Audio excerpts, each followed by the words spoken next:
जफर साहब ने कहा है जनाब कि वो 20 साल से जॉब कर रहे हैं, 42 ईयर्स इनकी एज है। ठीक है। और 3 लाख प्लस जो है वो कमा रहे हैं इस वक्त। इनकी वाइफ जो है वो मास्टर्स है इंग्लिश में, B.Ed किया हुआ है इन्होंने। ठीक है। और दो चीजें पूछना चाह रहे हैं कि AI ऑप्स करने के बाद क्या वो रिमोट जॉब करने के काबिल होंगे अपने करंट जॉब के साथ साथ। ठीक है, क्योंकि ये स्टेगनेंट है और बहुत डिमांडिंग है। सेकेंडली, ये अपना करियर चेंज करना चाह रहे हैं। ठीक है।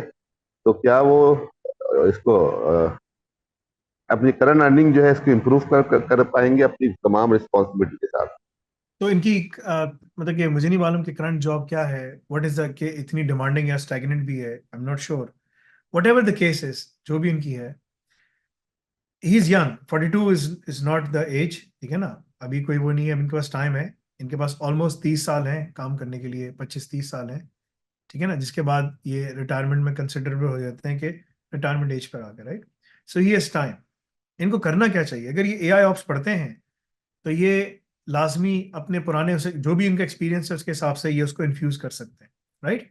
इन्फ्यूज करने के बाद ये अपने आप को कोशिश करें कि यहाँ से ये रिमोट जॉब्स ये ले सकते हैं, रिमोट जॉब्स के लिए अप्लाई कर सकते हैं, ठीक है ना, डिपेंडिंग ऑन कि किस एरिया में कहाँ पर क्या काम करते हैं, डेवऑप्स में, सिसऑप्स में या एआई ऑप्स में, जिसमें भी ये लोग उसमें काम करना चाहें कर सकते हैं, ठीक है। मेरा इनके लिए मशवरा होगा कि बड़ा अच्छा एक वो है, इनकी वाइफ ने वो किया हुआ है, बी बी एजुकेशन, B.Ed किया हुआ है, फिर हाँ, और फिर मास्टर्स भी किया हुआ है इंग्लिश में, ठीक है। तो वो एआई ऑप्स पढ़कर कनाडा का वीज़ा अप्लाई करें, ठीक है ना।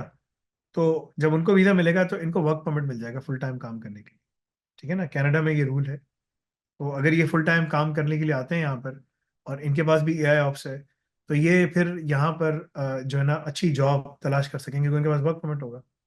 वाइफ के पास 2 साल का स्टडी परमिट होगा, इनके पास फुल टाइम काम करने का वर्क परमिट होगा, फिर इनको सिर्फ वो वर्क परमिट से जॉब मिल जाए, जॉब ऑफर लेकर ये पीआर फाइल कर सकते हैं, ठीक है।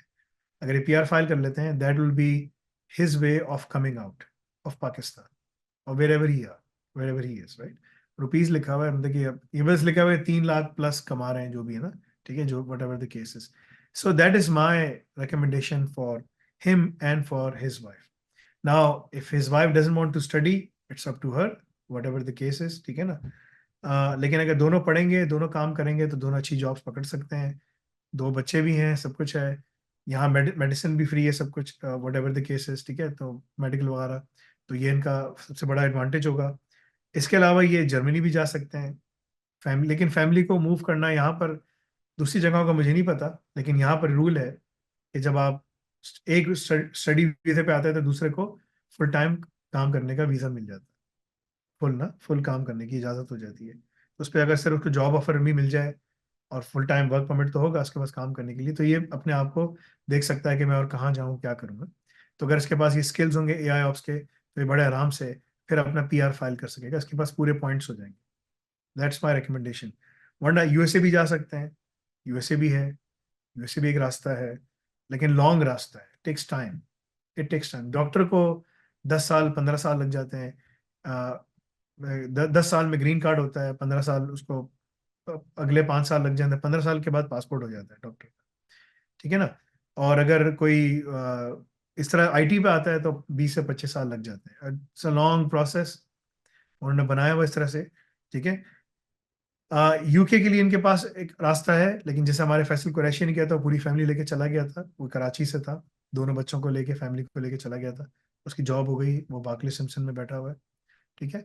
तो इट ऑल डिपेंड्स के इनकी क्या प्रायोरिटीज है, इनको टैक्टिकली प्लान करना पड़ेगा, अपने ऑप्शंस को रखना पड़ेगा सामने, अपने बच्चों की वजह से डिसीजन लें, क्योंकि बच्चे छोटे हैं अभी, तो अभी मैनेज करना आसान है। 42 है, बच्चे 4-5 साल का होगा, 6 साल के होंगे, जो भी है, ठीक है।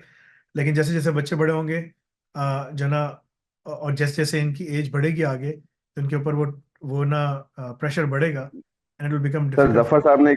जफर साहब ने एक चीज ऐड की है। वो कह रहे हैं कि उनका जो जो वर्क है वो IT बैकग्राउंड नहीं है बल्कि मैनेजमेंट का है, और इट वाइफ से डजेंट उनकी ऑनलाइन पढ़ाती है। It doesn't matter, as I said, it doesn't matter.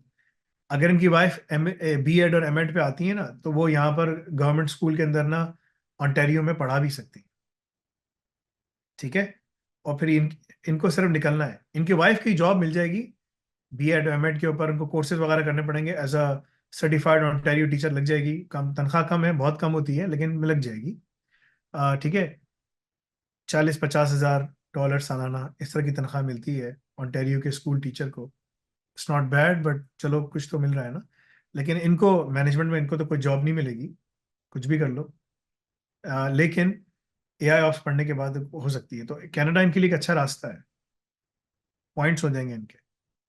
Wife ने MA इंग्लिश किया हुआ है, तो वाइफ को चाहिए कि वो खुद अप्लाई करे, ठीक है। और इंग्लिश के ना आइल्स निकाले अच्छे तरीके से, 7.5 बैंड कर ले आती है, 8 बैंड बहुत अच्छा है, पॉइंट्स बढ़ जाएंगे, ठीक है। और अप्लाई करे किसी भी सूबे के अंदर एज ए इंग्लिश टीचर, ठीक है, कि उनको ज़रूरत भी है, ठीक है। तो दैट्स अनदर थिंग।